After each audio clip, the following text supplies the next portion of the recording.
Good afternoon, everybody. This is the Northern California Junior Bowling Tour tournament.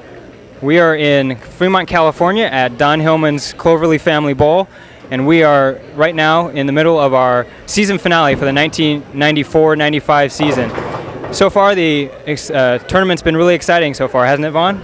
Oh, it sure has, Darren. It's really been a nice turnout with 107 bowlers that have come out, and the Hillman's Cloverleaf Family Bowl has always warmly accepted us here and had a really nice tournament. What we've done to start the tournament, we had all the bowlers bowl 6 games of qualifying. At the end of the 6 games, the top 16 boys and the top 16 girls went on to our semifinal round, where they had a 2-game single elimination match. From there, we went down to our final 4 bowlers, which bowled in the TV-style stepladder format. And that was a very exciting format, wasn't it, Darren? Yes, it was. And in the first match, Tracy Castro defeated Bethany Suzuki 225 to 179. And in the semifinal match, Tracy went on to defeat Brandy Gates 204 to 170. Now we go into the title match for the girls right after this break.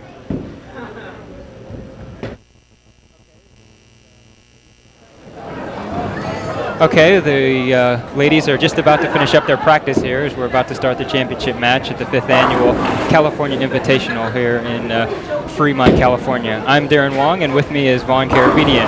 We're the two of the co-tournament directors for the Northern California Junior Bowling Tournament Club.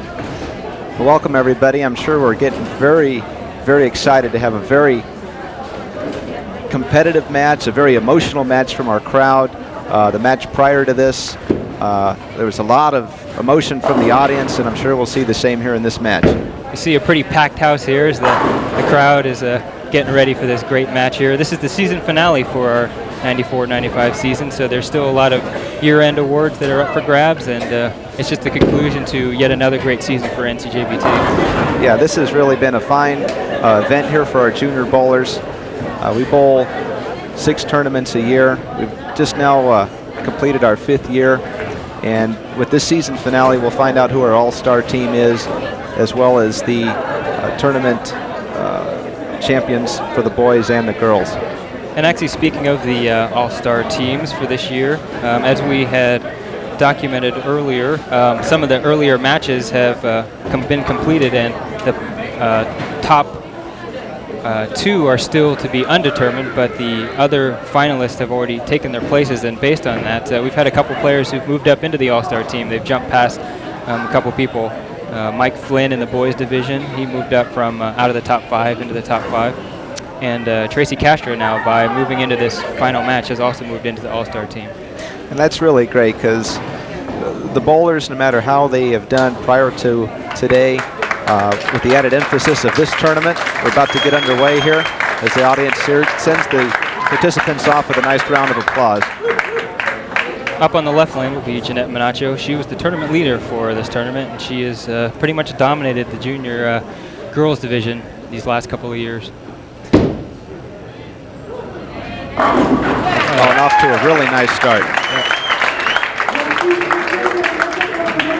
Yep. Jeanette has already won 4 times this year, and she's going after her unprecedented 5th title in 1 year. That would just be amazing for the 6 tournaments that we had this year. Oh, it really has. I don't think that we've had this much dominance by one athlete in our boys nor girls division. Ooh. Broke up the split there. That was a good break. Good break for Tracy. Yeah, in fact, the other tournament that Jeanette didn't win was the tournament where she finished 2nd, so she's been near perfect this year. It's really nice to see. We looked at our total scholarship dollars awarded per player before today as Tracy gets her spare. Jeanette Manacho, over the span of 5 years, is up over $2,000 in scholarships awarded to her. Yeah, I think that's going to be a record that's going to be pretty tough to catch there. I agree. Tracy will be up in the left lane now after sparing in the first frame. Pretty nice looking ball. It was a good shot. She left the weak 10 on the left lane. Tracy is 15 years old. She's been bowling for 9 years, and her nickname is her initials of TC. Tracy is actually our youngest participant today at the age of 15. Yeah, it's great to see. Oh, Ooh, hold on. Right.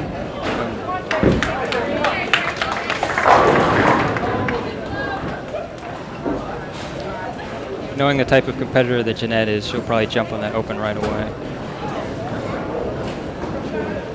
Now Jeanette off to an early lead of 12 pins, can increase that to 22 with a strike right here.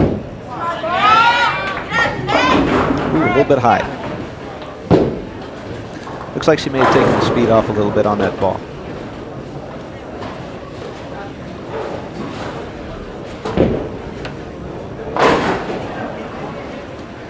Leading up to the final match here for Jeanette, she defeated Essence Harris in the first, as we see the spare here. She picks that up very easily. Good spare. Jeanette defeated in the first match of the semifinals Essence Harris in the 2-game matches, 448 to 290. And then in the last match, she shot a very impressive game of back-to-back 250s for a total of 513 to get into the final match today. Some really fine bowling there in the second round of the semifinals for Jeanette.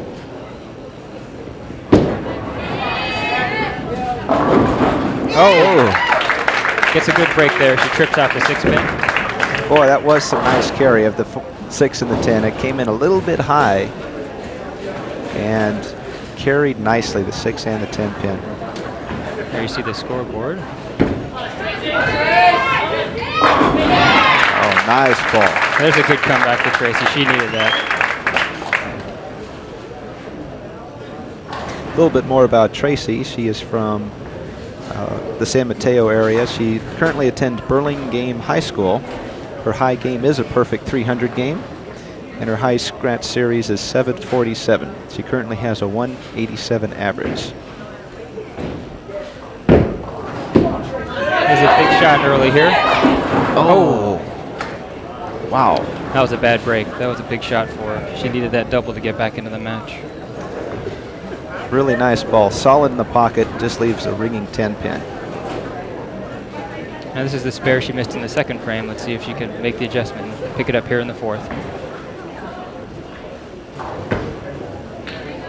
That's a good shot. There we go. Much better.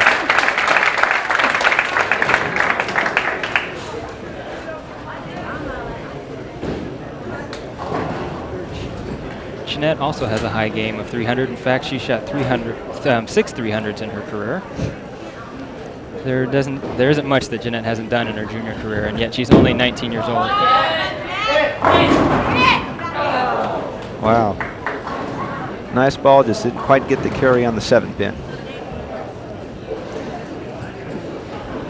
Yeah, Jeanette, who is 19 years old, says that she has been bowling 16 years. That's amazing. She knew how to bowl before she knew how to walk. Oh. Hold on. Now, even though that ball jumped out of the gutter, that is considered a miss. As once the ball goes into the gutter, it cannot come out to knock out any pins. So she's going to have to correct the score there. And that tightens up the match considerably here. And we're back to just about even here through 4 frames. And that was actually Jeanette Menacho missing that spare there. Jeanette right back up for her 5th frame shot. Oh, she regroups very nicely. Just buried that one. Nice comeback.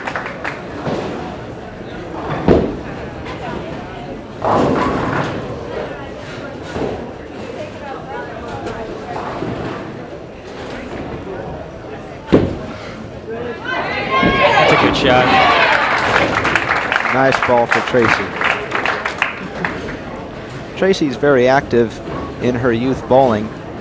She has received scholarships from her bowling in school. She is a youth leader. She's president of the North Cal Youth Leaders. And she's a youth district director, number 4. This is a big shot here. She could take a lead for the first time. Oh, nice shot. Very nice ball. That's a double now for Tracy in the 5th and the 6th frames. Let's see how Jeanette responds to that quick double after the open from Jeanette. With that double, Tracy now with a 10-pin lead, and Jeanette can come right back with a strike to tie up the match.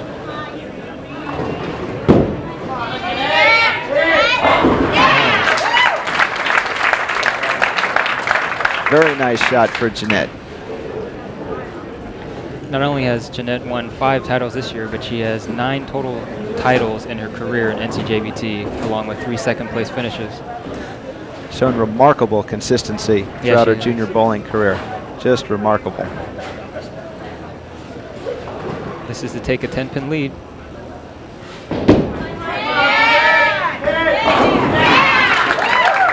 Nice shot.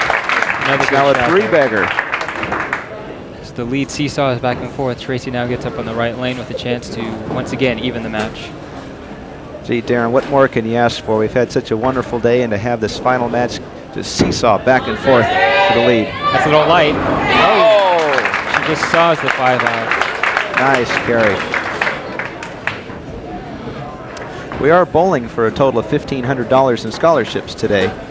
The winner of this match will receive a first-place scholarship award of $300, and the second-place finisher will receive an award of $200.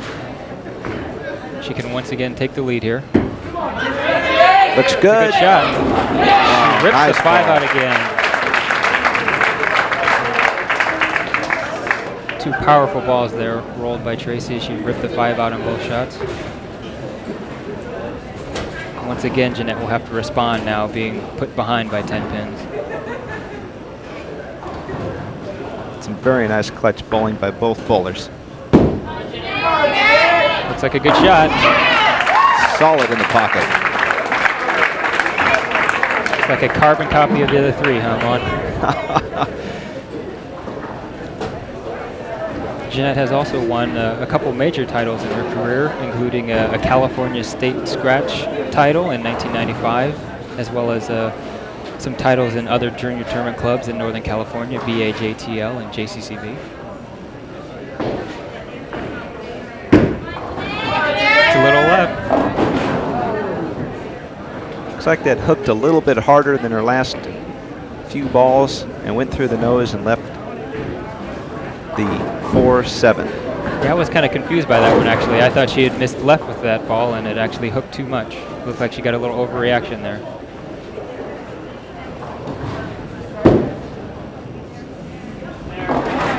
Good spare. That was a big shot in the 9th frame now, because Tracy could come up and shut her out with a couple strikes here.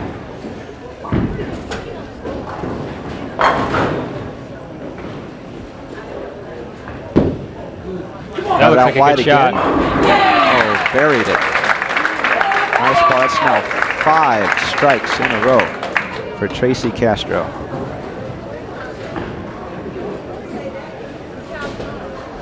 Tracy now gets up in the 10th frame with looks like about 12-pin lead, and she can shut Jeanette out with a 9 spare strike in the 10th frame here.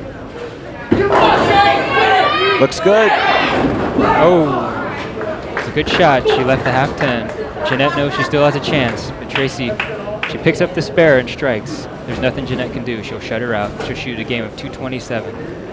The best Jeanette can do is 226. What an exciting match. I tell you. And if she does make this spare and leave a 9 count, we have Jeanette can then of a tie. Punch out to have a possibility of a tie. In the event of a tie, we do have a 9th and 10th frame roll-off. Well, this is it right here for Tracy. This could be her first NCJBT title. $300 scholarship. It would be a great way to end the season for her. I agree. A couple of the other bowlers were remarking earlier that if there was a Most Improved Bowler award this year for the girls, it would go to Tracy. There it is. Oh. Well, here we go. We have the possibility of a tie. I tell you, you can't throw it too much better than that. That was a nice ball. Just wasn't fortunate enough to trip the 7-pin on that light hit. That's right. Under pressure, it's normally the tendency to get the ball left of target and pull it into the head pin, but she trusted it out to the right. But Jeanette's got a chance, and most of the time when Jeanette has a chance, she takes advantage. This is a tough task, though. She needs 3 strikes to tie.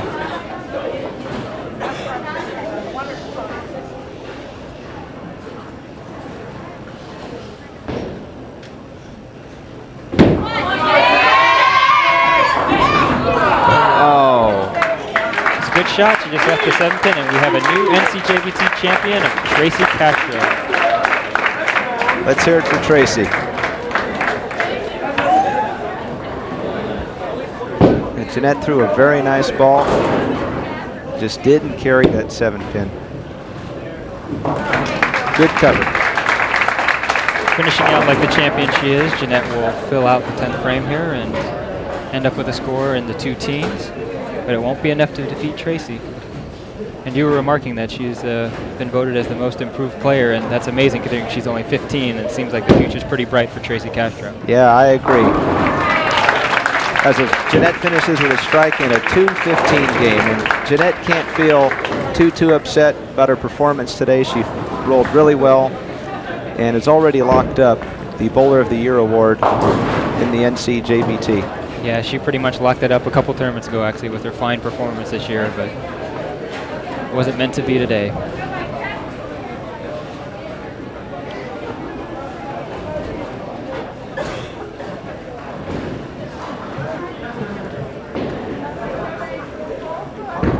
And now we're going to get ready for the boys championship match, and we'll be back after this break.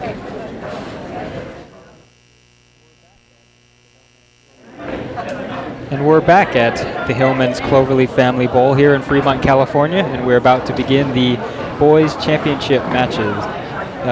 Preceding this action in the stepladder finals, we had the 4th place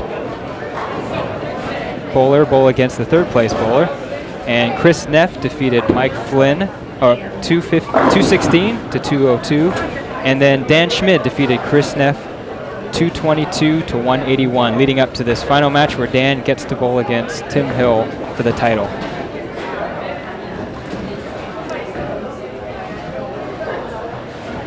And just wanted to review for our audience the scholarship money to be awarded today in each of the boys and girls divisions. First place is a scholarship award of $300, 2nd place $200, 3rd place $150, and 4th place is $100. We did have a bonus scholarship of $50 to be awarded in case any bowler did bowl a 300 game, but no one was fortunate enough to bowl a 300 game today. Not yet. Not yet. You never know. These 2 bowlers can do it. And we're just about to start the boys championship match with Tim Hill against Dan Schmid.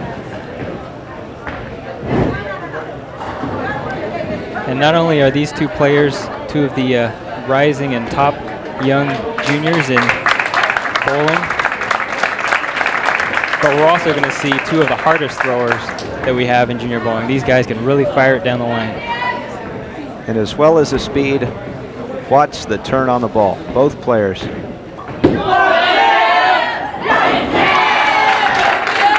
Very nice shot to start the match from Tim Hill.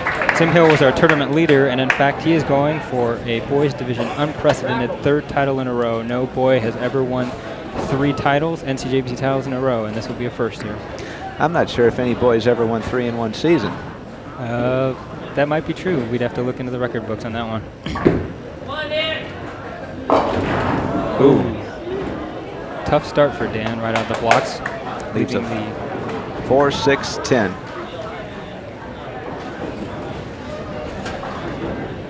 A couple of different ways to try for this one. Generally, you just want to take the count, take the 6 and the 10, because there's not a lot of probability to make it. Dan will start with a 9 count. Dan Schmid enjoys bowling here at Cloverleaf Family Bowl. At the tournament last year here at the California Invitational, he led qualifying for 8 games. He shot a fabulous 1893 set.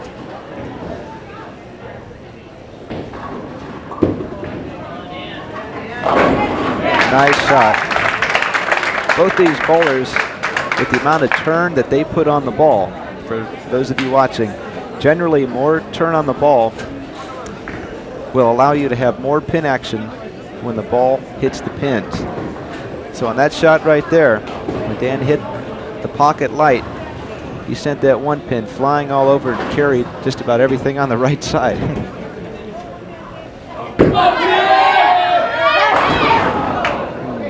Nice shot by Tim as he leaves a solid 10 on the right lane.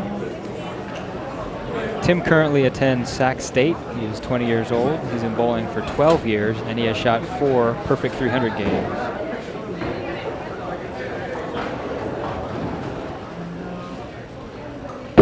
Oh, whoa.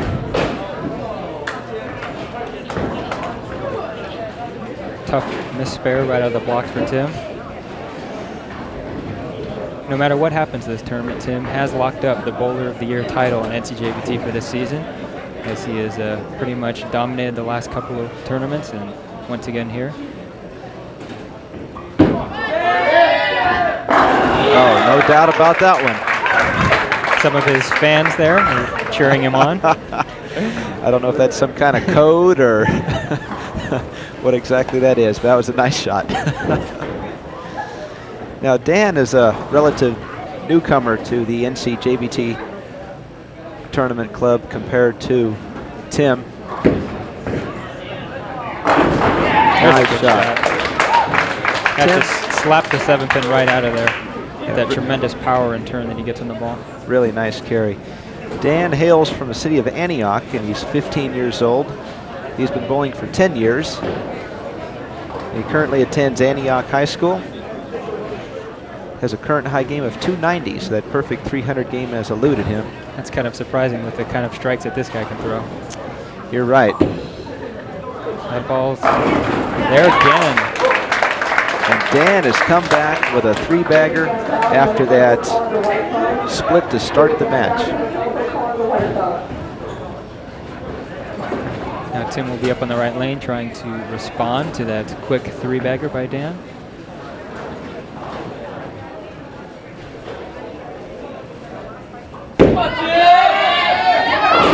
Wow. Looked like he got that ball a little bit right there, but got a lot of turn on it and was able to get it back to carry the strike. I tell you, there's some of that pin action we were talking about. Some of Tim's other achievements include being a national finalist for Team USA this year in 1995, and also was the runner-up at the Coca-Cola Junior National Tournament that they hold every year. A little off balance there. Oh! Nice break for Tim. Yeah, followed through off balance, didn't quite get the release he wanted, and still comes through with a strike. We'll see a replay of that shot. See, he fell a little bit off to the right there, but he had enough power, as he has a lot of power to spare, to knock out that 7-pin. Dan now up going for a 4-bagger. Oh. That was a good shot. He left the 7-pin.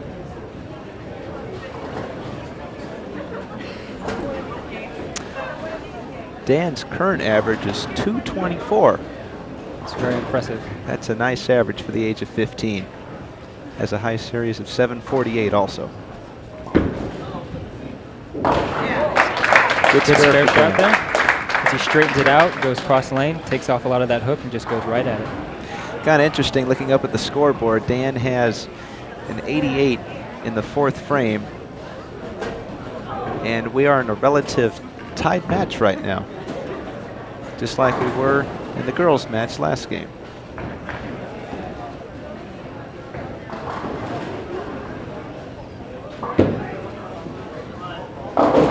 Oh, went a little high there. Leaves the 247. Looked like he didn't quite give it enough area. Yeah, he looked like he got that a little bit right of target. And the ball turned up a little bit early and it sailed high. Dan does have one NCJBT title as well as 1 3rd and 1 4th place finish. So he's trying to add to his titles today. That's a good spare. And all those finishes in the top 4 have all occurred this year, so based on those performances, he has also earned a spot on the All-Star team this year.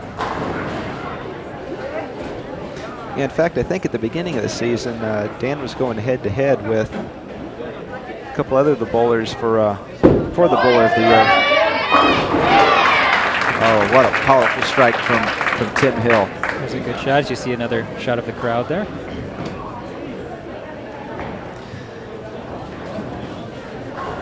Tim has an interesting bowling goal here. He says he'd like to win a lot of money.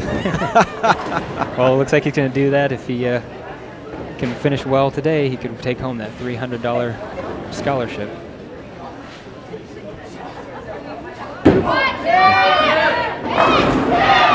Nice shot. Once again, kicking out that 10-pin, that tremendously powerful ball that Tim Hill throws. He's put together a 5-bagger and put a lot of pressure on Dan right now. I tell you. We start getting toward the later parts of the game. Every shot is critical. Dan up in the 7th frame. Oh, what a shot. Kind of a subdued reaction from Dan. I think he realizes that he's quite a bit behind and he needs to get going here. As he checks the score, in fact, figuring out how far he's behind. It looks like Dan is behind 13 pins, so he really needs this one to try to close the gap down to 3. He still has a potential 245, though. There's a lot of room still in this match. Gives it a lot of room. Wow. Just hit dead flush with that one. As you see his coach, Eric Hattrip, in the background.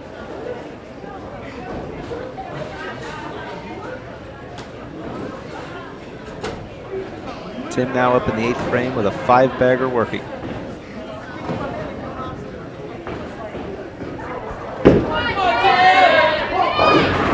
Oh, what a huge break. Oh my gosh, what a break. You see the reaction by Tim and also the reaction in the background of Dan as he realizes he got a huge, huge break there. Let's look at that again. See the head pin come off the sideboard and it looked like it kicked out that. the 4 and then knocked into the 2 and 5. I tell you. That was a big, big break. He's up in the 9th frame now, and if he gets this one, I think it's going to be pretty tough for Dan to catch him. Oh, well, a little reciprocity here as he gets the good break in the 8th frame, but in the 9th he leaves the 10 pin on a much better shot, but he leaves the 10. What that does, Dan now has the opportunity to come up in the 9th and 10th frame and strike out for a 245 game. As Tim gets his 10 pin this time, nice shot. Tim still has room for a 247, so he can't be shut out by Dan, but he can put an awful lot of pressure on him right now. Once again, we're going to have another exciting match go down to the 10th frame. Absolutely. Dan taking an extra minute to make sure he has a nice grip on the ball.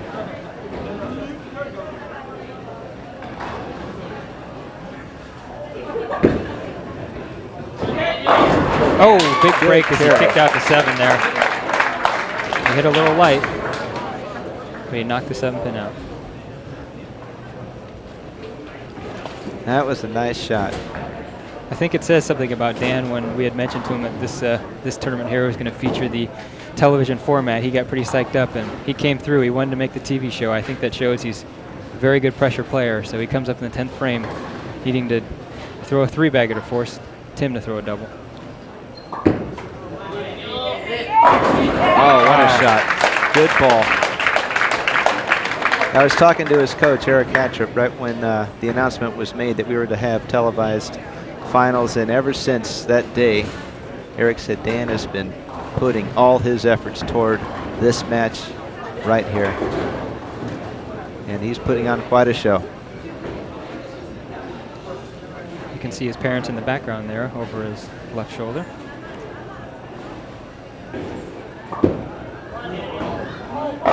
Oh, that was a tough break there.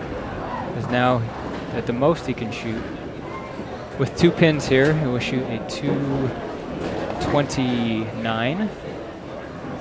And that would make Tim Hill marked, I believe.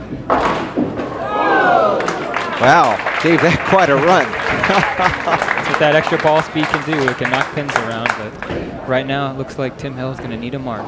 Yeah, Tim's going at a 237 pace, so just needs to stay clean, and he would be the champion of the NCJBT California Invitational. Got that in there. Good shot. You see the reaction from Tim. Very exuberant Tim Hill after that shot. That was one of his goals coming into this tournament, was to make it 3 in a row, and he realizes he's done it. As he looks up at the scoreboard to double check, I know he feels a big sense of relief.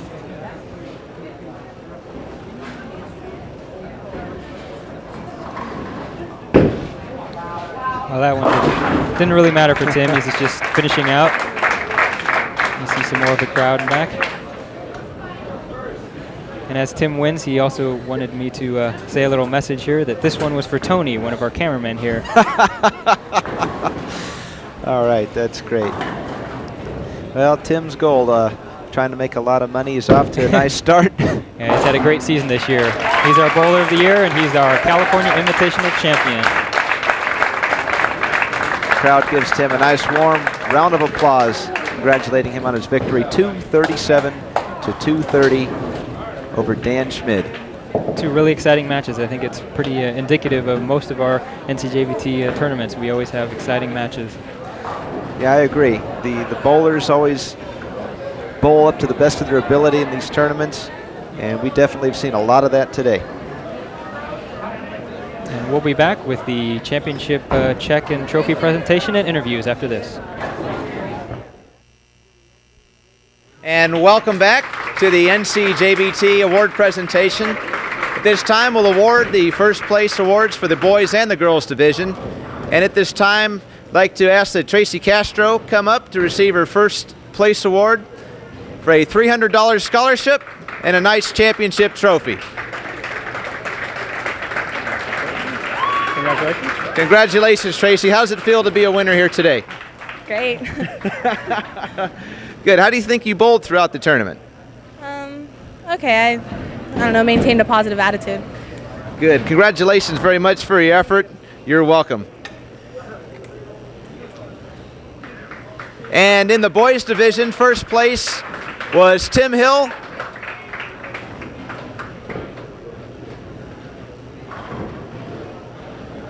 Tim will also receive a $300 scholarship as well as a nice championship trophy. Tim, how does it feel to win the California Invitational today? It feels great. There's a lot of good bowlers out here. I mean, bowled real well all day. Fan at 10, but didn't cost me, so it feels good. Good, good. You also have won 3 tournaments in a row, so I give you congratulations on that. And is this your final season, or will you be back next season to continue your string? This will be my final season. Turn adult in August after Hawaii, and we'll go on from there. All right, well, congratulations today, Tim. We wish you a lot of success. All right, thank you. And on behalf of myself and Darren, Lindsay, and Laura, and the Hillman's Cloverleaf Bowl, we'd like to thank all the bowlers for participating today and the really nice, warm audience we had here today. Thank you very much for coming out. So at this time, we'll be signing off. We wish you all good bowling and good success in the future.